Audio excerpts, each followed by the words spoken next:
आज बहादुरगढ़ की ऐतिहासिक नगरी में ये प्रेस कॉन्फ्रेंस विक्रम छिल्लर जी, जो कि बहादुरगढ़ बार एसोसिएशन और हरियाणा के सभी वकीलों के लिए हर समय कार्यरत रहते हैं, उनके सुख दुख में संलग्न रहते हैं, इनके द्वारा आयोजित किया गया। और जिसमें राज्य की समस्याओं के साथ साथ ये बताएंगे जो हमारी प्रमुख मांग थी पुरुष आयोग की, जिस तरह से महिला आयोग है, महिला हेल्पलाइन है, महिला हेल्प डेस्क है, महिला थाना है, महिला के लिए फास्ट ट्रैक कोर्ट है, उसी तरह से पुरुषों के लिए पुरुष आयोग, पुरुष हेल्पलाइन, पुरुष थाना, पुरुष हेल्प डेस्क, पुरुष स्पेशल फास्ट ट्रैक कोर्ट इस तरह होना चाहिए। क्योंकि डॉक्टर भीमराव अंबेडकर जी का संविधान देश के सभी लोगों के लिए समानता के आधार पर है और सभी को मिलना चाहिए। इस देश में पुरुष भी 150 से 250 पुरुष आत्महत्याएं करते हैं प्रतिदिन, ये दुखद है। और बेटी बचाओ बेटी पढ़ाओ के आंदोलन के साथ साथ उसमें भी आगे मजबूती से होना चाहिए, क्योंकि हरियाणा राज्य से बेटी बचाओ बेटी पढ़ाओ का नारा देश के माननीय प्रधानमंत्री जी ने दिया था। उसके साथ साथ ये भी पुरुष आयोग की मांग भी चलाई जाए, जिससे कि सब में समानता और समता का अधिकार आ सके और सभी की सुनवाई हो सके और एक्सेस टू जस्टिस ऑल मिल सके। और आज विक्रम छिल्लर जी ने यहाँ अपनी क्षेत्रीय मांगों को भी इस बात को रखेंगे।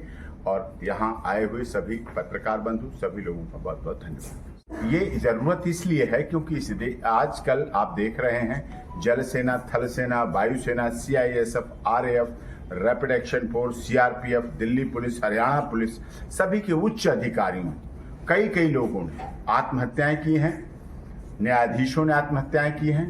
हिमाचल प्रदेश जो सटा हुआ आपका राज्य है, सिटिंग मेंबर ऑफ पार्लियामेंट ने आत्महत्या की है।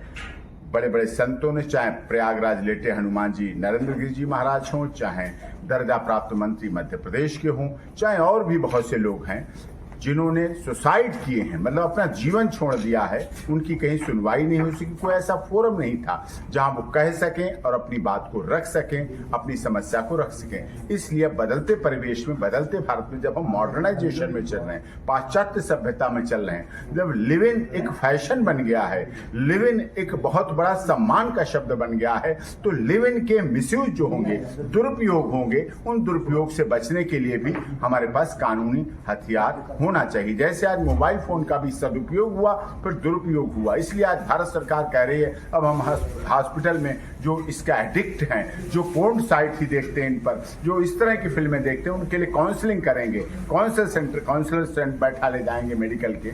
तो इस तरह से बदलते समाज में, बदलते परिस्थितियों में इसकी बहुत जरूरत है। दंड की प्रक्रिया समान होना चाहिए। अब भारतीय न्याय व्यवस्था बनी है, नए कानून बने हैं, तो उसमें न्याय सबको मिलना चाहिए। गलत कोई भी हो सकता है। जब इस देश के सांसद, मंत्री, विधायक, मुख्यमंत्री गलत हो सकते हैं, जब इस देश के सिस्टम में न्यायाधीश को भी भगवान नहीं माना है, देश के महामहिम राष्ट्रपति को भी भगवान नहीं माना है, गलतियां उनसे भी हो सकती हैं। इसीलिए हमारे भारत के संविधान में सुधारात्मक प्रक्रिया है। अगर SLP डिसमिस होती तो रिव्यू में आइए, रिव्यू डिसमिस होती तो कैरेटिव में आइए, सेशन कोर्ट गलत फैसला करता है, हाई कोर्ट आइए, हाई कोर्ट गलत फैसला करता है, सुप्रीम कोर्ट में। सुधारात्मक, ये हमारा जीता जागता समाज है।